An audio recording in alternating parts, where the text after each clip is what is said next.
हरे Krishna. Shrimad Bhagavatam canto 10 chapter 64 राजा नृग का उद्धार। श्री बादरायणी ने कहा, हे राजा, एक दिन सांब, प्रद्युम्न, चारु, भानु, गद तथा यदुवंश के अन्य बालक खेलने के लिए एक छोटे से जंगल में गए। देर तक खेलते रहने के बाद उन्हें प्यास लगी। तब वे पानी की तलाश कर रहे थे तो उन्होंने एक सूखे कुएं के भीतर झांका और उन्हें एक विचित्रता जीव दिखा। लड़के इस जीव को, जो कि छिपकली थी और पर्वत जैसी दिख रही थी, देखकर विस्मित हो गए। उन्हें उसके प्रति दया आ गई और वे उसे कुएं से बाहर निकालने का प्रयास करने लगे। उन्होंने वहां फंसी उस छिपकली को चमड़े की पट्टियों तथा सूत की रस्सियों से पकड़ा, किंतु फिर भी वे उसे बाहर नहीं निकाल सके। अतः वे कृष्ण के पास गए और उत्तेजित होकर उनसे उस जीव के विषय में बतलाया। ब्रह्मांड के पालनकर्ता कमल नेत्र भगवान उस कुएं के पास गए और वहां उस छिपकली को देखा। तत्पश्चात उन्होंने अपने बाएं हाथ से उसे आसानी से बाहर निकाल लिया। यशस्वी भगवान के हाथों का स्पर्श पाते ही उस जीव ने तुरंत अपना छिपकली का रूप त्याग दिया और स्वर्ग के वासी का रूप धारण कर लिया। उसका रंग पिघले सोने जैसा सुंदर था और वह अद्भुत गहनों, वस्त्रों तथा मालाओं से अलंकृत था। भगवान कृष्ण परिस्थिति को समझ गए, किंतु सामान्य जनों को सूचित करने के लिए उन्होंने पूछा, हे महाभाग, आप कौन हैं? आपके उत्तम स्वरूप को देखकर मैं सोच रहा हूँ कि आप अवश्य ही कोई श्रेष्ठ देवता हैं। आप किस विगत कर्म से इस दशा को प्राप्त हुए? हे महानमत, ऐसा लगता है कि आप ऐसे भाग्य के योग्य नहीं थे। हम आपके विषय में जानना चाहते हैं, अतः यदि आप हमें बताने का यह समय तथा स्थान उचित समझते हो तो कृपा करके अपने विषय में बतलाइए। सुखदेव गोस्वामी ने कहा, इस प्रकार अनंत रूप कृष्ण द्वारा पूछे जाने पर सूर्य के समान चमचमाते मुकुट वाले राजा ने माधव को प्रणाम किया और वह इस प्रकार बोला। राजा नृग ने कहा, मैं इक्ष्वाकु का पुत्र नृग नामक राजा हूँ। हे प्रभु, शायद आपने मेरे विषय में सब सुना होगा जब दानी पुरुषों की सूची बांची जा रही होगी। हे स्वामी, आपसे अज्ञात है ही क्या? आपकी दृष्टि काल द्वारा अविचलित है और आप सारे जीवों के मनों के साक्षी हैं। तो भी आपकी आज्ञा पाकर मैं कहूँगा, मैंने दान में उतनी ही गवें दी जितने की पृथ्वी पर बालू के कण हैं, आकाश में तारे हैं और वर्षा की बूंदें होती हैं। मैंने दान में जो बछड़ों सहित गवें दी, वे जवान, भूरी, दूध देने वाली थी और अच्छे आचरण और सुंदर तथा अच्छे गुणों से संपन्न थी, जिन्हें ईमानदारी से अर्जित किया गया था तथा जिनके सींग सोने से, खुर चांदी से मणे थे और जो सुंदर सजावटी वस्त्रों एवं मालाओं से अलंकृत थी। सर्वप्रथम मैंने दान प्राप्त करने वाले ब्राह्मणों को उत्तम आभूषणों से अलंकृत करके सम्मानित किया। वे अति सम्मानित ब्राह्मण, जिनके परिवार कष्ट में थे, युवक थे तथा उत्तम चरित्र और गुणों से युक्त थे। वे सत्यनिष्ठ, तपस्या के लिए विख्यात, वैदिक शास्त्रों में पारंगत तथा आचरण में साधुवत थे।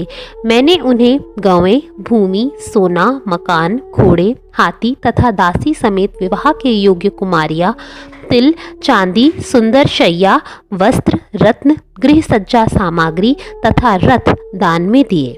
इसके अतिरिक्त मैंने वैदिक यज्ञ किए और अनेक पवित्र कल्याण कार्य संपन्न किए।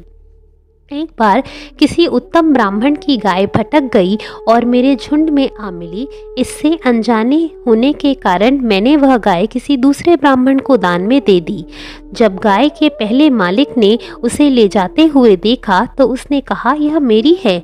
दूसरे ब्राह्मण ने, जिसने उसे दान के रूप में स्वीकार किया था, उत्तर दिया, नहीं, यह तो मेरी है, इसे नृग ने मुझे दिया था। दोनों ब्राह्मण झगड़ते हुए और उनमें से हर एक अपने प्रयोजन की पुरजोर कोशिश करता हुआ मेरे पास आया। उनमें से एक ने कहा, आपने यह गाय मुझे दी, तथा दूसरे ने कहा, किंतु तुमने उसे मुझसे चुराया था। यह सुनकर मैं भ्रमित हो गया। इस स्थिति में अपने कर्तव्य के घोर संकट को पाकर मैंने दोनों ब्राह्मणों के अनुनय विनय की। मैं इस गाय के बदले 1 लाख उत्तम गौवें दूंगा, कृपा करके उसे मुझे वापस कर दीजिए। आप अपने इस दास मुझ पर कृपालु हों। मैं जो कर रहा था उससे अनजान था। मुझे इस कठिन स्थिति से बचा ले, अन्यथा मैं निश्चित रूप से मलिन नरक में गिरूंगा।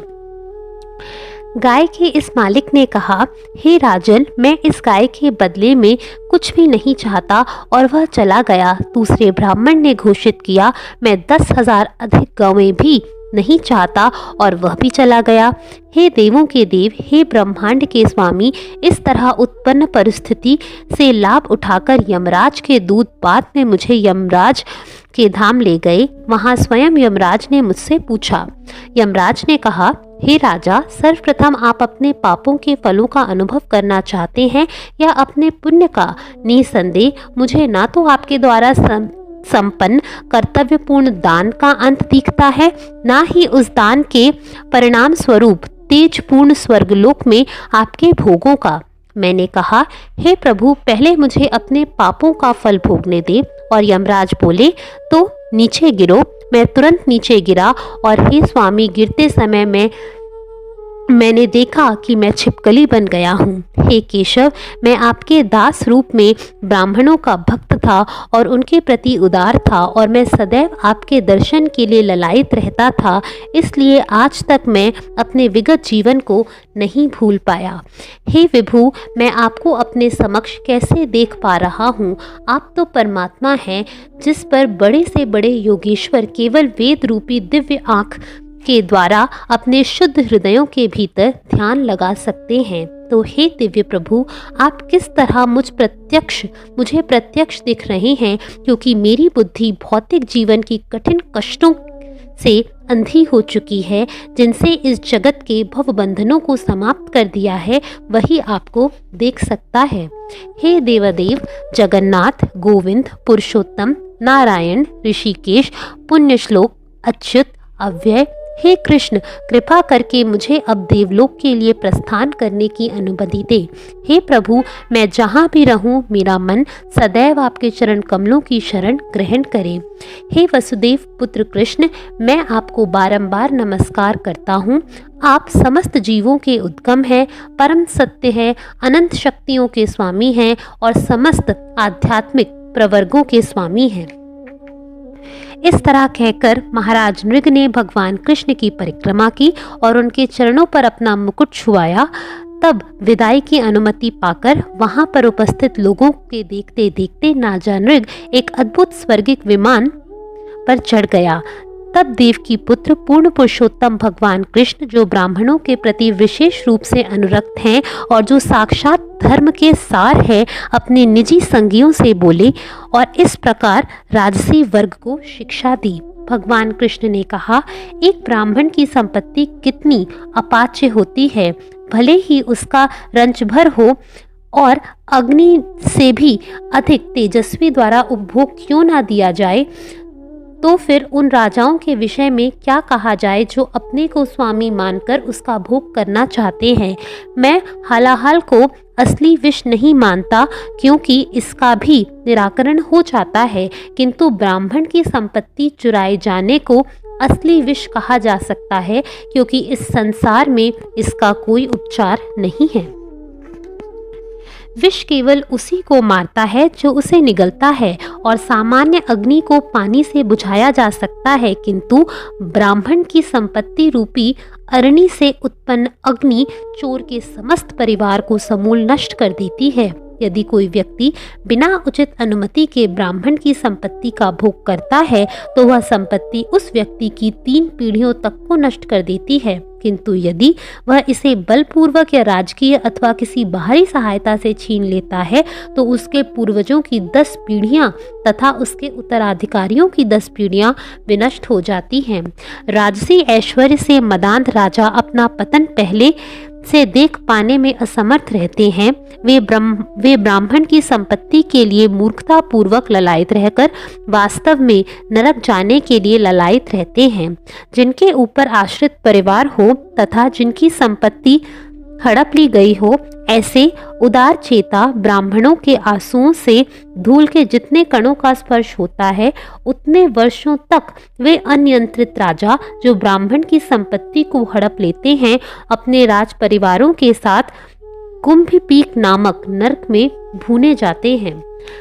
चाहे अपना दिया दान हो या किसी अन्य का, जो व्यक्ति किसी ब्राह्मण की संपत्ति को चुराता है, वह 60,000 वर्षों तक मल में कीट के रूप में जन्म लेगा। मैं ब्राह्मणों की संपत्ति की कामना नहीं करता।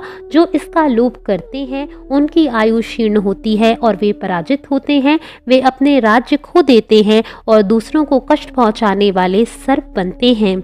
हे मेरे अनुयायियों, तुम कभी भी विद्वान ब्राह्मण के साथ कठोर व्यवहार ना करो, भले ही उसने पाप क्यों ना किए हों। यदि वह तुम्हारे शरीर पर वार भी करे या बारंबार तुम्हें शाप भी दे, तो भी उसे नमस्कार करते रहो। जिस तरह मैं सदैव ध्यान रखते हुए ब्राह्मणों को नमस्कार करता हूँ, उसी तरह तुम सबों को चाहिए कि उन्हें नमस्कार करो। जो कोई भी अन्यथा कर्म करता है, उसे मैं दंड देता हूँ।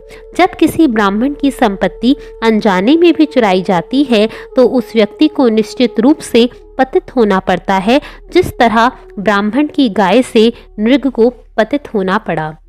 इस तरह से द्वारका निवासियों को उपदेश देने के बाद समस्त लोगों को पवित्र करने वाले भगवान मुकुंद अपने महल में प्रविष्ट हुए। हरे कृष्णा।